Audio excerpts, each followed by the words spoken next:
Welcome, ladies, to the Real Estate Investor Show, providing inspiration, strategies, and insight to empower women investors to live balanced and financially free lives. Now, here are your co-hosts, Liz and Andresa. Welcome back, ladies. This is Liz. And this is Andresa. Welcome back to the Real Estate Investor Show. We are nearing almost 4 years as a podcast, which is super cool. And we are committed to empowering women to live a financially free and balanced way. And we do that in so many different ways. And it all started with our podcast, right, Andresa? Yes, indeed. It all started with the first podcast that we recorded, I think, 15 times.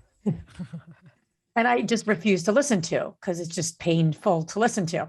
But if you're coming back as someone who loves our show, we so appreciate you. And we would so appreciate it if you could leave us a review, rate and review on iTunes. It really helps us and helps get the word out in us really empowering more women, which is our goal in a global sense. Mm-hmm. And if you're new, thank you so much for joining us. We are so appreciative of your time. And we want to make it very useful. And our minisodes are 10 minutes or less. We try to give very deep, quick, but useful content in one of our 3 pillars that we really, we really kind of are our foundation for our community, and all the education and all the membership and all the work we do is real estate investing, which is our core business operations. So you don't run your investing business, you don't investing portfolio as a hobby. And then thirdly, and most importantly, is self-care. And that's a very big one that we hold true so you can live life on your terms. So just a quick little blurb about us and what we stand for. So Andresa, what are we talking about for today's minisode? Today, we're going to talk about the locker room talk, and I'm going to break down what does that mean. All right, Liz. So this is kind of a quote unquote tough subject. Yes. We're going to talk about the locker room talk. And I'm going to start by giving a very specific disclaimer here. I've been working with men for a long time since I got started. Prior even for me to get in real estate, everything. And when I look back, everything that I've done in the past, I worked with men all the time. I was the only one working with them. That means that I really love them, and that means that I work well with them.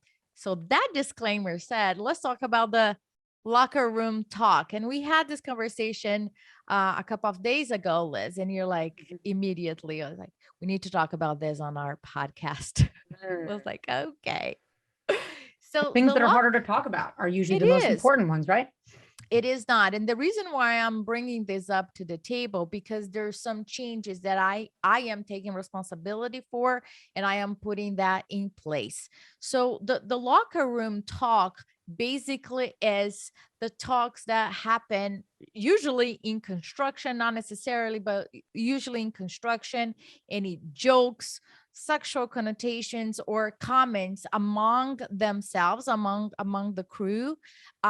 Sometimes it's not even directly to me or to the woman in the room, and sometimes are. And I have experienced both of those. And the bottom line is they were very uncomfortable. And the way that I dealt with that is that I made jokes around it. I always said, well, thank God. I've been working construction for a long time, and that's not the first time that I hear this, or I just joked around.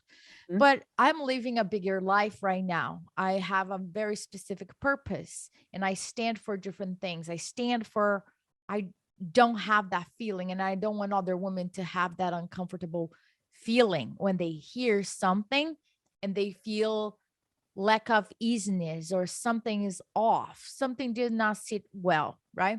So that's what happened in the past. And recently something happened, and I felt that I needed to handle it differently this time.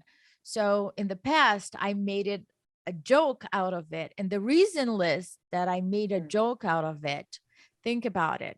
Many times I am by myself with a general contractor in a rehab project. So my jokes are survival mechanisms. Yeah. Like consciously or unconsciously, survival mechanism. If we are in a group, I am saving somebody's face by not calling him out on it, right? Which would not look good whatsoever for anybody. Nobody likes to feel that way. So the way that I am handling nowadays is quite different. I don't just let it pass me through. One thing is really like speak up about it.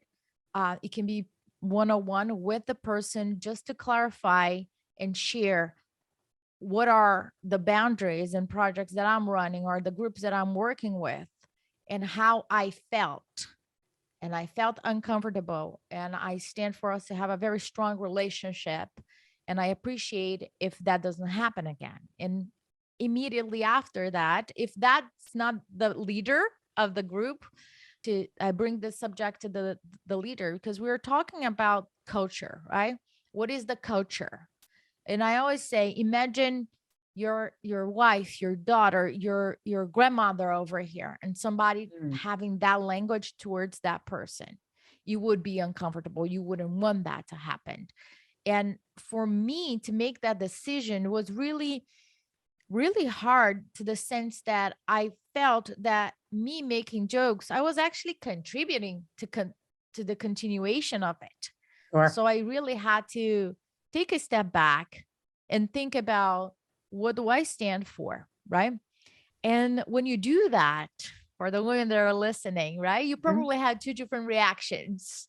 So I always speak from my experience.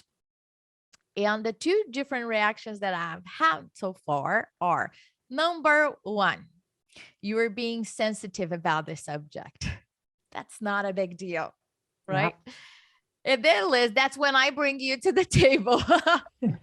I say, here's the thing, right? I have done several personality assessments, and sensitivity, it's not my highest level. So my PI assessment does not support that. I'm quite the opposite.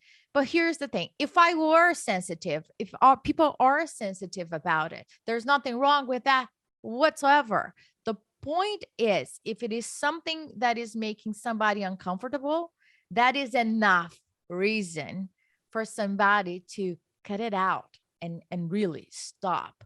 Nobody needs to give you this long explanation why. Just somebody saying, I am not comfortable with this. It's enough. I need to stop you in a quick way. I don't know if it's quick, but I think that is so hard to do, but so important to do for so many women, because we do over time, or whatever group is kind of a comment is being made about, right? Because it's various groups about various, isms, if you will, and what they've experienced. And so I think the key is like the power of this is not to expect people to just, these could very well be good people who just Absolutely say things that are just not appropriate and do not make the group that they're talking about feel comfortable. And I think that's the bottom line, because uncomfortableness leads to safety. And we're so important to us is to create a safe space for women, and women get that. A lot of people that are women, some men, not all, but some men wouldn't maybe make sense to them. What do you mean a safe space? They're not clear on that. And that's okay. And that's kind of like, we expect everyone to change, but I think we need to be the change. And Andresa, I think that's great that you're giving some strategies on how to do that, because it is very difficult. And if you don't have a strategy in place, you're going to laugh it off like a lot of us have. And it's just unacceptable. Yeah. And you're going to come across people that you're going to be a little surprised, and it might not fit your business plan or who you want to surround yourself with. So you need to really surround yourself with other people that are really supportive of how you feel and what you want to, build. The other, I love the two reactions. One is like, you're sensitive. And the other one is really when you see that the person has a high emotional intelligence and maturity. And those are the folks that I want to work with, where they take responsibility, don't give any reasons for it, and commit to do better moving forward. Yeah. Take responsibility is like the most important thing. And don't say, but the reason, my intention, it doesn't really matter. It doesn't really matter what was and what wasn't, right? We want to just have a commitment to move forward and build a strong relationship. And one of the questions that we always get, Liz, is like men that come to us, allies that want to say, how can we support you guys and be part of this change? So one thing, simple thing that I would say is that speak up when we are not around. If you are around conversations where jokes are being made or stereotypes are being, again, said all over again and again, speak up on our behalf. We are not there to to explain or anything. And that will make such a huge impact if you do on those conversations that we are not in. And I know that is a big ask. And I know that it might be very uncomfortable and people might look a little different to you, but I guarantee you that will make a difference, not to us, but to you as well. They will look at you as a big player in the game of life, that you stand for bigger things in the world and you're really making a difference. So that's what I ask for you. Love that. And I think we all could take that. We can all take that advice for every group that, comments are made and marginalized. Because there's Absolutely. so many, right? Women Absolutely. being one group, but there's so many, and some of us, and I could say that I have been, you just remain silent. You don't want to rock the boat.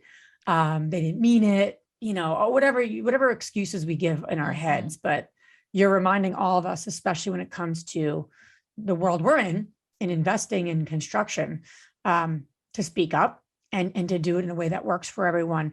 And that true character of that person will come out, to your point, Andresa. It's actually a great test to, especially if it's someone you're going to look to partner with. I mean, if they don't take responsibility or at least have an empathy, right, and take responsibility, that's a bad sign, to someone I want to partner with. So love that. And great advice for this week. So thank you very much for listening. I hope this was helpful to you. If you want to share your experience here, we're more than happy to listen and to support you. We have your back. Never forget that. If you enjoyed this podcast and want to receive updates on our next interviews, go to our website, therealestateinvestor.com. There, you can subscribe to our show, become part of our investor community, and get updates on upcoming episodes. If you like our show, please share it with other women who would benefit. And don't forget to leave us a rating on iTunes. We'd really appreciate it. And as always, we encourage you to take one action as a result of today's show and put it into motion so you can live both a financially free and balanced life. Thanks for spending time with us. Ciao.